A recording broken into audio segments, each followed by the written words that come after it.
I guess we have a few things to talk about today. How we all doing? Evan and Tiki on this Monday. The New York Jets begin their season in a little over 6 hours. We will get you ready for Aaron Rodgers' real New York Jets debut. Plus, Tiki Barber got very, very dirty during his broadcast yesterday. We'll let you listen to the audio clips of that. But we have other things we need to talk about, specifically what happened yesterday at MetLife Stadium. Hi, Tiki. How are you today? You know what happened yesterday at MetLife Stadium? At halftime, my beautiful daughter, Brooklyn, got to accept my 14th ranking on the Giants 100. That was the best part of Sunday for me in New York for the Giants.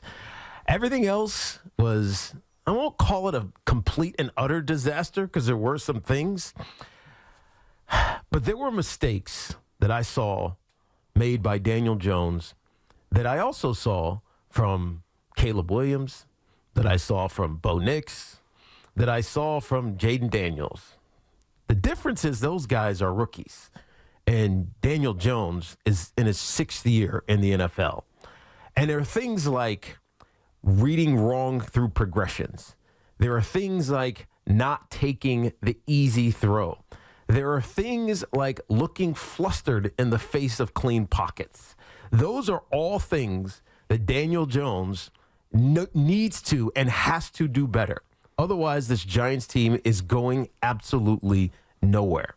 Now, I am not willing or ready to scream and yell and say, bench him, I can't take him anymore, put Tommy DeVito in, or dare we say Drew Lock, or the season's over. It's only one game. He hasn't played since he tore his ACL a year ago. But Daniel Jones, on Friday, we talked about him. And my take then was he needs to play great in order for this team to believe in him. And right now, there is not a fan.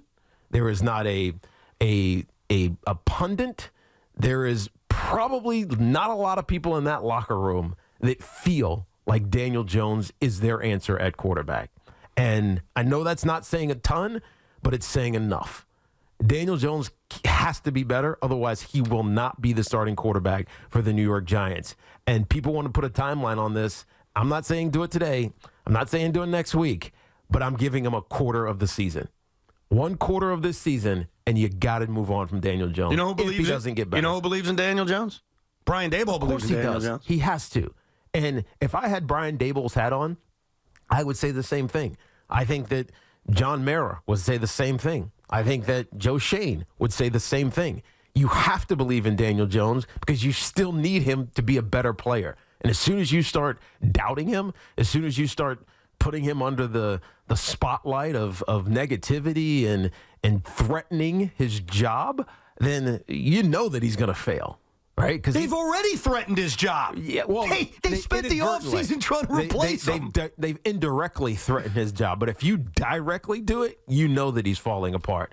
He's got a quarter of this season. Otherwise, the Giants and their regime, his Dabes and Shane, they're going to be at threat. Right? Daniel Jones has a quarter of the season. That's it. I'm not going to scream and yell until then. I know what he did bad. I could break it down. It's probably boring for all of you all to listen to. And it's not all his fault, by the way. But Daniel Jones has got to be better. Yeah, they did a lot of things crappy yesterday. But for the most of the fans that are there, the 80,000 people that spent a fortune and sat in traffic and bought a lot of food and got indigestion, they always find the need to scream at one person. Yes. The truth is, you should be screaming at 51 different people.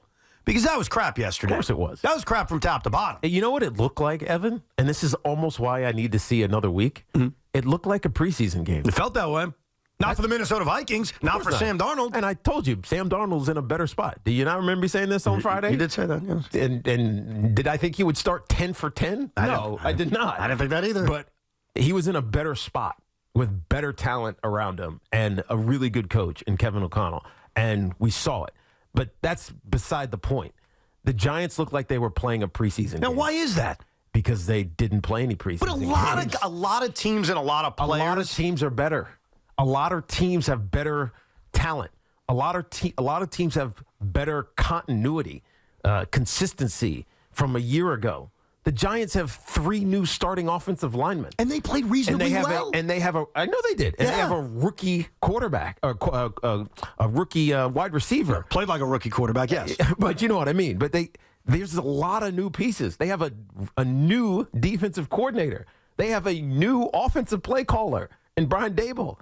It looked like a preseason game. It looked like everything from top to bottom was bad. Mm-hmm. Everything. And I think a lot of us would admit, well, maybe you didn't think the Giants were going to have a great season and there's still a long way to go. I didn't think we'd be sitting here talking about the Minnesota Vikings smacking them and beating them 28-6. I didn't think that for a second. I didn't think that the pass rush would be non-existent outside of a little bit of pressure from Dexter Lawrence early in this game. I didn't think that the quarterback would look this bad. Mm-hmm. It's kind of stunning because Daniel Jones, to me, has never been this bad. He hasn't. He hasn't been able to stay healthy. He's had excuses of bad O-line play and not having talent around him. He didn't have that excuse yesterday. Daniel Jones looked like he was trying to be perfect, that he was thinking through everything instead of just playing. Again, it's like a golfer who thinks about every shot way too much. And even if he at times gets it right, you know he's going to screw it up because he's thinking about it too much. Now, why is he thinking about it so much? He's been in the league for 5+ years now. Because he's feeling the pressure of the issue of around his job. You think that's what it is? I 100% know that's what it is. You think that all the talk during the offseason about, hey, we're looking to replace you.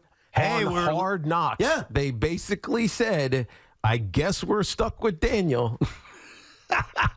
No, you're right. Not in so many words. I guess we're going with Daniel. That's what he said. But you're right. But do you think yesterday, through all the mistakes that he made, through another pick 6, yes, through missing open receivers, through every mistake you could go through with a fine-tooth comb by watching the All-22. Which I did. Which you did. I watched the NFL whatever it is, Premium Plus on the way home last night on the plane, the condensed version. Saw every play, but the condensed version. And my takeaway was, man, he missed a lot of throws. When I watched it this morning, I said, man, he made a lot of bad decisions. Some things are easy. First series of the game, he has Malik Neighbors running a comeback. Now, Malik Neighbors, it's a lazy-ass comeback. It makes Daniel Jones have to wait. And instead of just throwing it down into belly in the flat, he just goes through this progression, unnecessarily, by the way. He goes through a progression and throws it back to the running back at his feet. And it's an incomplete pass. And so those are simple decisions. I want the comeback. I want the comeback. I want the comeback. It's not there. Throw it to the flat. You're looking that way anyways. Instead, he gets cute and says, okay, maybe somebody else is open. So he starts to move towards the middle of the field. There's nobody there. So then he turns again and goes all the way to his left and throws it to the running back, who he hasn't even laid eyes on until he turns his head at the last moment. So, I don't want to say quarterbacking is easy because it's so complicated. But it gets really hard for you as a quarterback when you make it hard on yourself. And I saw this a lot yesterday when I went back and rewatched it. Daniel Jones made it really hard on himself. And that's fine if you're Caleb Williams or Bo Nix or Jaden Daniels. But you're in your 6th year and you have had success. You don't need to make it hard on yourself. That's what was most troubling to me. That's why when I look at it, it says, man, that felt like a preseason game where you're just trying to get your legs back underneath you. And it's disappointing, obviously, but it's more alarming that he's stuck in this mindset he should be way past. You know, like there's this confidence and this killer instinct and this I don't know, mojo that comes with having to be a starting quarterback in the NFL. And there have been moments where Daniel Jones has had it. I didn't see it yesterday. And to me, that's troubling. He works his ass off. I get it. He's big as hell. He's strong as hell. He's athletic.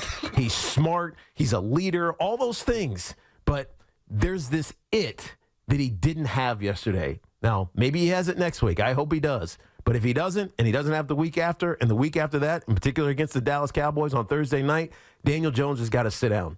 Otherwise, the Giants are going to fall apart, and everybody, not just him, but everybody's jobs are going to be at threat. Tiki, I agree with everything you said, except for the clock portion of this for how long Daniel Jones has been. Because you want it now? No, it's not that I want it now. I'm telling you right now, if they come out on Sunday versus the Washington Commanders, a team, by the way, that Daniel Jones historically has had the most success in his career versus, and it looks like that, where he has no confidence to throw the ball down the field, and he has what is ranked as the 12th most time in the NFL to throw a pass, because that was not horrible offensive line play. This was not an offensive line issue yesterday. Everything that we gave Daniel Jones a glimmer of hope for, if you were a defender like me, was, like me. And like you, right? Offensive line. He's always played with a garbage offensive line. Never had a true number one wide receiver. The entire identity of the summer was about throwing the ball down the field, and to attempt one pass last year, or yesterday, of 20 yards or more in the air is unacceptable when that's the identity of this team. And that exudes no confidence. Well, what is the identity? Is that the identity? Well, that's the question. But if it's not, I saw Tyrod Taylor do it at the end of last year, and I see weapons now that have the ability to do that, Tiki. Yeah. And if they're not doing that in the first half of this game, look at how the Vikings got in this game after their horrible start with that fumble. It was a pass interference because they threw the ball down the field to Dory Jackson. That woke everything up yesterday. If Daniel Jones is not capable of taking those chances behind this offensive line, I would sit him down at halftime and never think twice on Sunday, because it is so beyond cooked at this point. There needs to be an urgency. You talk about the identity. I don't know what the identity is. I can't tell you. I know what they want it to be. We talked about it on Friday. I know what they want to do. You can tell by how they built the roster. But why did Jalen Hyatt have 12 plays? Right? Why was there no shots down the field?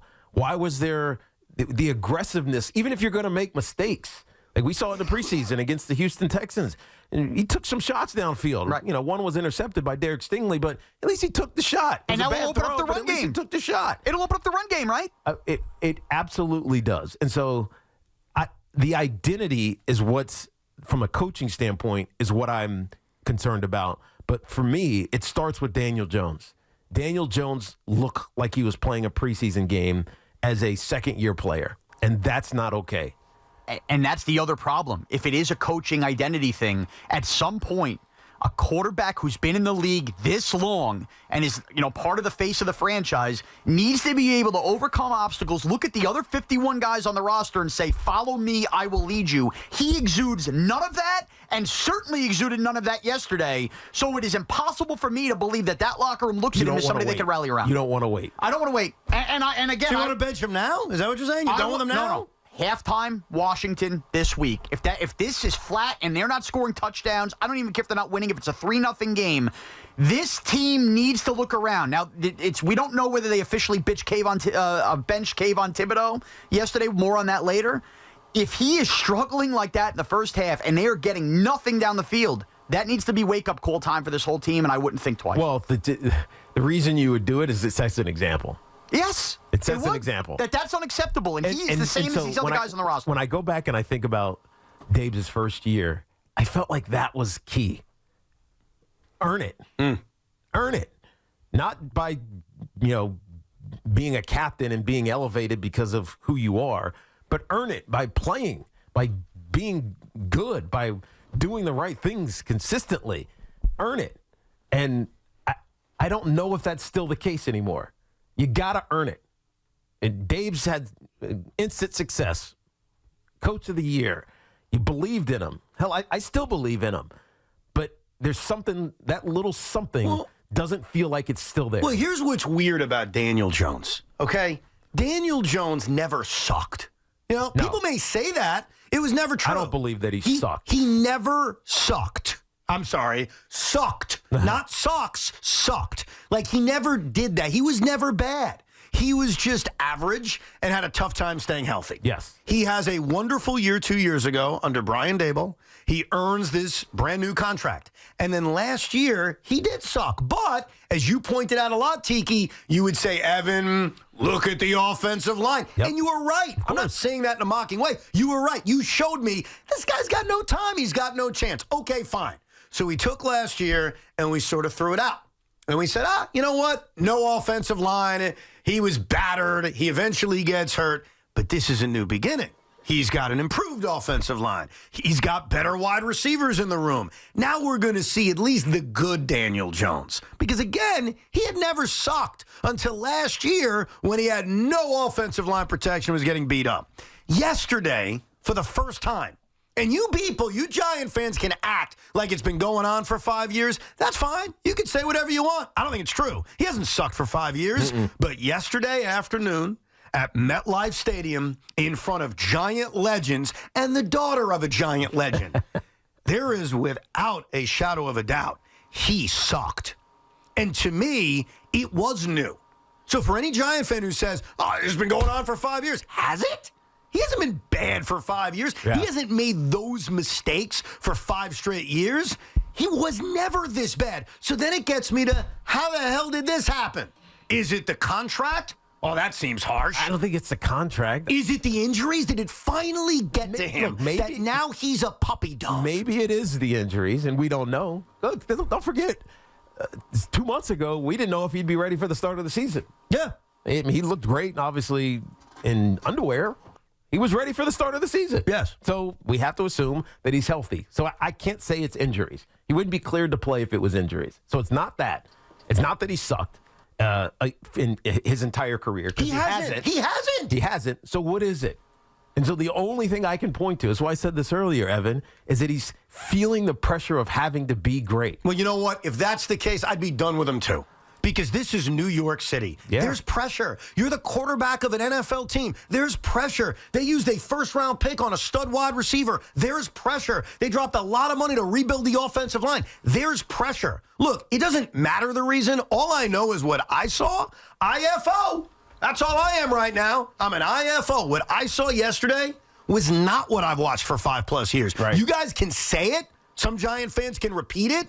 This is the same. It's not to me. Right. It was new, and that's even more concerning. He's mentally shot. Gee, I don't know why, because the team filmed themselves actively trying to get rid of him. So you're with Tiki. You think that's what killed him? You're a professional athlete playing the most important, hardest position in all of New York sports. You are the quarterback of the New York Giants. That's the hardest job in this town. And you had to watch on film this team actively try to get rid of you. And then on the Bears Hard Knocks, you got Joe Shane. Oh, must be nice to have a quarterback. How could you expect a guy who's had all these injuries to perform? And they don't believe in him. They're calling plays out there like they're the Michigan Wolverines, and they're running, draw plays. Let the guy sling it. If you don't believe in him. Brian Dable claims that there were big plays out there, and for whatever reason, and Tiki will explain it later, they just didn't happen. That's at least what the head coach had to say. There was those 2 plays late in the first half where they ran two draw plays and punted. So you got Brian Dable once again being afraid to unleash Daniel Jones for whatever reason. And we, as the fans, don't care what the reason is. If he's going to be your starter, Teague, Sean, Giant fans, then let him play and play to his strengths. If you don't believe in him, sit his ass down. Enough. Why do we have to watch this every single week if nobody believes in the guy? I think it's absolutely preposterous and ridiculous to think that Hard Knocks and hearing that is the reason he's shot. If you cannot rise up as an athlete and use that as the little bit of extra motivation to come out slinging it in week 1 and instead use that as an excuse, oh, they don't believe in me, let me shelter, that is unacceptable, and then you were never meant to handle the pressure of New York being the Giants quarterback. I won't live for that. We'll get your calls coming up. The toll-free number is 888-808-1019. More on this quarterback, Daniel Jones, who was awful yesterday. There's no doubt about that. Plus, to me, there were more reasons for the embarrassment yesterday than just the quarterback. And I got to call out the head coach because I thought the head coach showed a lot of 2023 cowardliness tendencies that we didn't see a year earlier. We'll address them coming up, plus more your reaction to what was a complete, utter nightmare on Sunday afternoon at MetLife Stadium. We'll get you set for the Jets tonight later as well.